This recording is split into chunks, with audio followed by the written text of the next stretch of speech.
Usap-usapan ngayon sa hanay ng Kim Paulandia ang tila pananahimik din na Kim Chiu at Paolo Avellino ngayong Martes. Matapos mapansin ng fans na parehong matumal ang kanilang ayuda at update sa social media.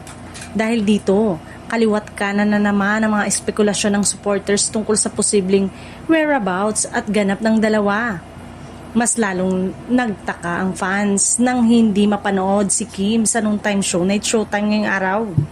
Dahil dito, agad umandar ang iba't ibang hula sa fandom GC kung saan kaya nagkakaroon ng rumored couple.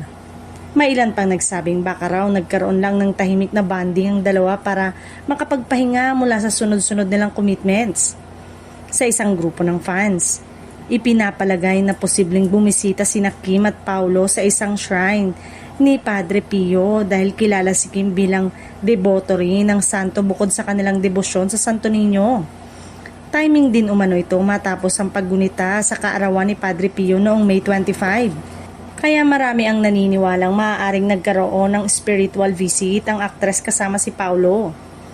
May ilan naman naghinala na baka umakyat umano ng Baguio ang dalawa upang bisitahin ang pamilya ni Paolo.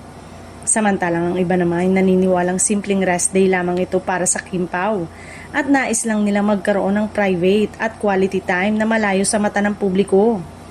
Hindi rin nawawala ang mga haka-hakang baka umano'y nagbakasyon ng dalawa sa isang island resort upang habulin pa ang natitirang summer vibes. Wala mang kumpirmasyon mula kina Kim at Paolo, tila sapat na ang kanilang social media silence upang buhayin ang kilig at curiosity ng kanilang supporters online. Samantala, ang huling paramdam ni Paolo ay ang kanyang Instagram post ng random shots mula abroad na may kasamang bonding moments nila ng anak niyang si Aki.